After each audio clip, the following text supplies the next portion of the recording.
গল্পতরু চ্যানেলে আপনাদের সাথে আছি আমি রাজ। পড়ছি হুমায়ুন আহমেদের মিসির আলী আনসলভড থেকে গল্প মাছ। পৃথিবীর সবচেয়ে ছোট সাইজের মাছের নাম জানেন? মলা মাছ। মলা মাছ তো অনেক বড় মাছ। পৃথিবীর সবচেয়ে ছোট সাইজের মাছ 1 ইঞ্চির 3/1 ভাগ। বলেন কি? মিসির আলী চায়ের কাপে চুমুক দিতে দিতে বললেন, এই মাছের নাম পিডোসাইপ্রিস ফিশ। বিজ্ঞানীরা এই মাছের সন্ধান পান সুমাত্রার জঙ্গলের জলাভূমিতে। মাছটা কাচের মতো স্বচ্ছ। আমি বললাম, হঠাৎ মাছ প্রসঙ্গ কেন? মাছ বিষয়ে একসময় খুব পড়াশোনা করেছি। অদ্ভুত মাছ কি আছে জানার চেষ্টা করেছি। সমুদ্রে এক ধরনের মাছ আছে যাদের গায়ে চৌম্বক শক্তি। আমি বললাম, চৌম্বক শক্তির মাছের কথা জানি না, তবে গায়ে ইলেকট্রিসিটি আছে এমন মাছের কথা পড়েছি, ইল মাছ। মিসির আলী বললেন, মাছের বিষয়ে যিনি আমাকে আগ্রহী করেছিলেন তার নাম শামসু। ওনার গল্প শুনবেন? গল্প শোনার জন্যই তো এসেছি। মিসির আলী কোলে বালিশ টেনে নিয়ে আয়োজন করে গল্প শুরু করলেন। লেখকরা বিচিত্র চরিত্রের মানুষদের সঙ্গে কথা বলতে পছন্দ করেন। চরিত্র নির্মাণে তাদের সাহায্য হয়। আমি লেখক না, তারপরেও বিচিত্র সব চরিত্রের মুখোমুখি হতে ভালো লাগে। তারা যখন কথা বলে তখন তাদের ভেতরটা দেখতে চেষ্টা করি। কথা বলতে গিয়ে বেশিরভাগ মানুষ নিজেকে প্রকাশ করে ফেলেন। সন্দেহবাতিগ্রস্ত মানুষ কথা বলবেন চিবিয়ে। দুর্বল চিত্তের মানুষ কথা বলবেন নিচু গলায়। ক্রিমিনালরা কথা বলার সময় চোখের দিকে খুব কম তাকাবে। যাই হোক, অতি বিচিত্র এক চরিত্রের সাথে কথা বলি। নাম আগেই বলেছি, শামসু, মুহম্মদ শামসু। বয়স 50-এর মতো। চুলদাড়ি পাকেনি, কিন্তু ভুরু পেকে গেছে। শক্ত সামর্থ্য শরীর, অনবরত কথা বলা টাইপ। আমি এই ধরনের মানুষের নাম দিয়েছি পারপেচুয়াল টকিং মেশিন। ভদ্রলোক গোল জারে 2টা গোল্ডফিশ জাতীয় মাছ নিয়ে এসেছেন। ছুটির দিন, সকাল 9টায় এসেছেন। আমি কয়েক মিনিট কথা বলেই বুঝেছি দুপুরের আগে তিনি বিদায় হবেন না। আপনার নাম মিসির আলী? আপনার শরীরের অবস্থা তো ভালো না। নিশ্চয়ই হজমের সমস্যা। দৈনিক 8 ঘন্টা ফ্রি হ্যান্ড এক্সারসাইজ করবেন। খালি পেটে 3 গ্লাস পানি খাবেন। ফ্রিজের ঠান্ডা পানি না। ফ্রিজের পানি আর ইঁদুর মারা বিষ একই। ইঁদুরকে 7 দিন ফ্রিজের ঠান্ডা পানি খাওয়াবেন, ইঁদুর মারা যাবে। যদি মারা না যায় আমি কান কেটে আপনার বাসার ঠিকানায় কুরিয়ার সার্ভিসে পাঠিয়ে দেব। নর্মাল পানি খাবেন 3 গ্লাস, 3 গ্লাসেস। ভাতের সঙ্গে নিয়মিত কালিজিরা ভর্তা খাবেন। আমাদের নবীজি বলেছেন, কালিজিরা হল মৃত্যু রোগ ছাড়া সকল রোগের মহা ঔষধ। রাতে ঘুমানোর আগে ইসুপগুলের ভুসি। হার্টের কি কোনো সমস্যা আছে? না। না বললে তো হবে না। আপনার যা বয়স, হার্টের সমস্যা থাকবেই। ঘরে ঢুকেই বুঝেছি ধূমপান করেন। অ্যাস্ট্রেতে 7টা সিগারেট, ভয়াবহ। সব আটারি ব্লক হয়ে গেছে। তবে চিন্তার কিছু নাই। অর্জুন গাছের ছাল রাতে পানিতে ভিজিয়ে রাখবেন। সকালে খালি পেটে পানিটা খাবেন। ঘরে দারুচিনি নিশ্চয়ই আছে। দারচিনি পাউডার করে রাখবেন। 1 চামচ দারচিনির পাউডার মধু দিয়ে মাখিয়ে পেস্টের মতো বানাবেন। সেই পেস্ট হাতের তালুতে নিয়ে চেটে চেটে খাবেন। এতে শরীরের ঘাম কিছুটা পেটে যাবে। শরীরের ঘাম শরীরের জন্য উপকারী। আমি হঠাৎ ফাঁক পেয়ে বললাম, আমার কাছে কি জন্য এসেছেন জানতে পারি? নিশ্চয়ই জানতে পারেন। কাজে এসেছি, অকাজে আসি নাই। অকাজে সময় নষ্ট করার মানুষ আমি না। আলস্য করে 1 মিনিট সময় আমি নষ্ট করি না। কারণ অলস মস্তিষ্ক শয়তানের কারখানা। আমি আপনার নাম শুনে এসেছি। শুনেছি আপনার অনেক বুদ্ধি, সাইকোলজির লোক। আপনার উপর নাকি অনেক বইপত্র লেখা হয়েছে। কিছু মনে করবেন না, সেই সব বই পড়া হয় নাই। বই পড়া, খবরের কাগজ পড়া, এসব বদভ্যাস আমার নাই। যৌবনের শরৎবাবুর একটা বই পড়েছিলাম, নাম দেবদাস। 3টা ভুল বের করেছিলাম। ভুলগুলি কি শুনতে চান? জি না, শুনতে চাচ্ছি না। আমার কাছে কেন এসেছেন সেটা বলুন। ভদ্রলোক বিরক্ত গলায় বললেন, আপনি এত তাড়াহুড়া করছেন কেন? মানব সম্প্রদায় ধ্বংস হয়ে যাচ্ছে তাড়াহুড়ার কারণে। এই জন্য আল্লাহ পাক পবিত্র কোরআন শরীফে বলেছেন, হে মানব সম্প্রদায়, তোমাদের বড়ই তাড়াহুড়া। যেহেতু তাড়াহুড়া করছেন, মূল কথাটা বলে ফেলি। আমি জার সহ মাছ 2টা আপনাকে দিতে এসেছি।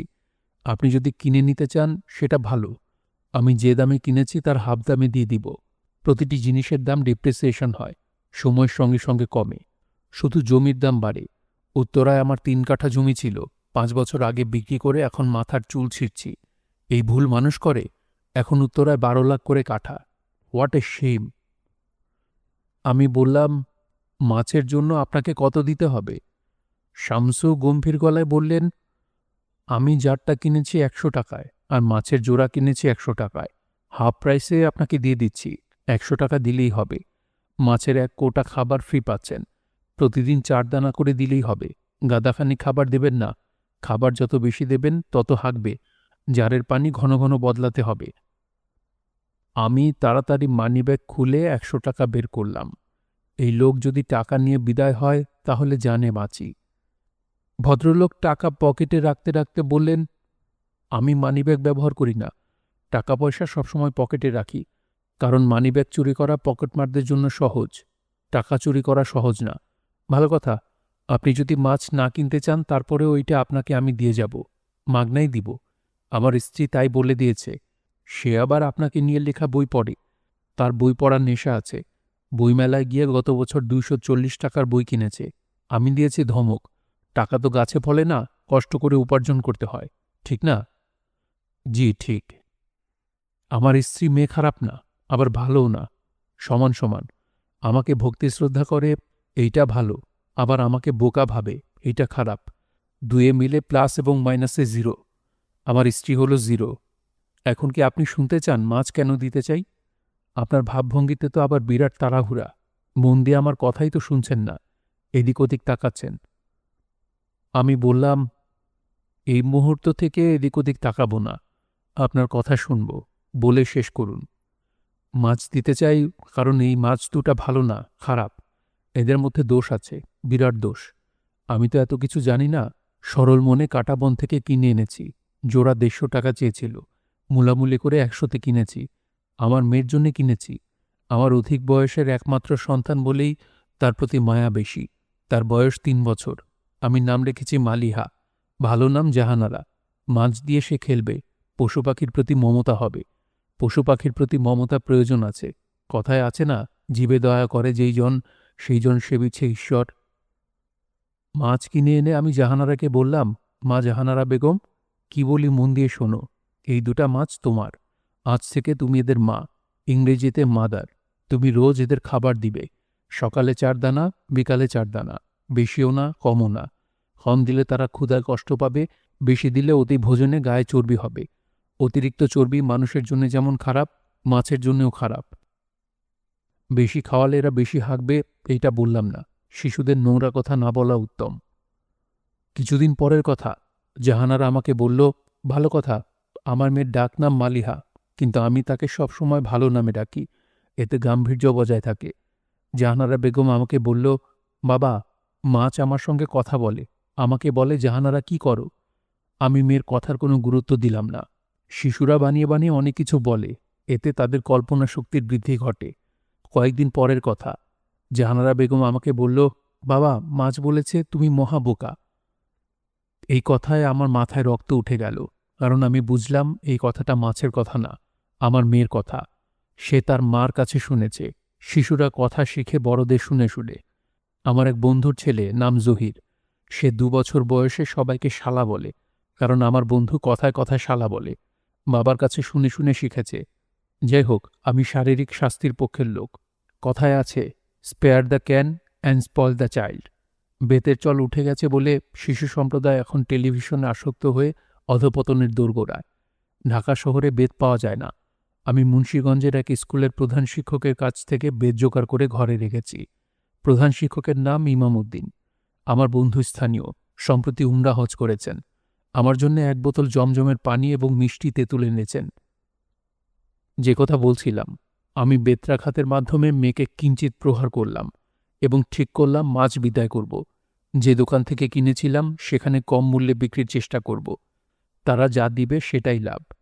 অবাক কাণ্ড, দেখি মাছের জার আছে, পানি আছে, মাছ 2টা নাই। মাছ যাবে কোথায়? একবার ভাবলাম আমার স্ত্রী লুকিয়ে রেখেছে। পর মুহূর্তে মনে হলো, সে কেন খামাখা লুকিয়ে রাখবে? সে তো জানে না যে আমি মাছ ফেরত দেবার পরিকল্পনা করেছি। তাহলে অন্য কোনো বাড়ির বিড়াল এসে কি মাছ খেয়ে ফেলেছে? এখন যখন ভাবছি তখন হঠাৎ দেখি মাছের জারে মাছ ঠিকই আছে, সাঁতার দিচ্ছে, ডিগবাজি খাচ্ছে। ঘটনা কিছুই বুঝলাম না। তাহলে কি চোখে ধান্দা লেগেছিল? তা কি করে হয়? সবার চোখে একসঙ্গে ধান্দা লাগে কি করে? অবশ্য জাদুকর পিসি সরকার একবার সবার চোখে একসঙ্গে ধান্দা লাগিয়েছিলেন। ম্যাজিক শো হবে, হল ভর্তি লোক। সন্ধ্যা ৭টায় শুরু হবার কথা, ৯টা বেজে গেছে। পিসি সরকারের খোঁজ নেই। দর্শকরা বিরক্ত, হইচই হচ্ছে। এমন সময় পিসি সরকার মঞ্চে এসে দাঁড়ালেন। দর্শকরা চিৎকার করে বলছে, ২ ঘন্টা লেট, ২ ঘন্টা লেট। পিসি সরকার বললেন, ২ ঘন্টা লেট কেন বলছেন? আপনারা ঘড়ি দেখুন, এখন ৭টা বাজে। সবাই নিজের নিজের ঘড়ি দেখল। সবার ঘড়িতে ৭টা বাজে। সবাই একসঙ্গে হাততালি দিল।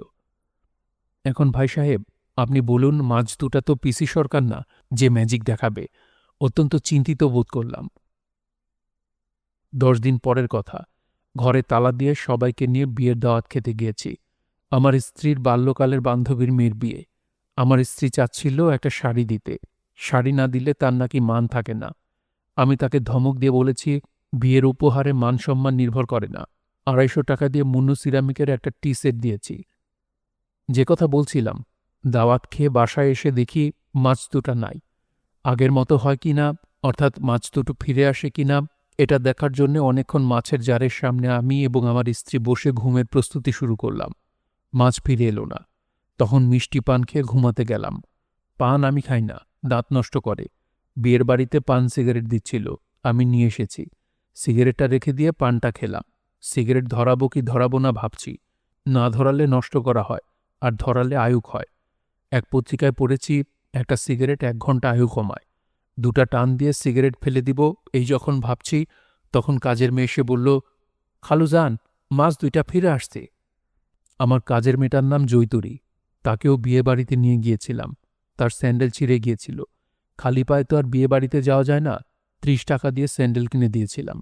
স্যান্ডেল সাইজে ছোট হয়েছে বলে অনেকক্ষণ সে ঘ্যান ঘ্যান করেছে। আমি কি আর জানি মেয়ে মানুষের পা এত বড় হয়? এইটুকু এক মেয়ে, তার ১ ফুট লম্বা পা। চিন্তা করেন অবস্থা, ধাবড়াতে ইচ্ছা করে।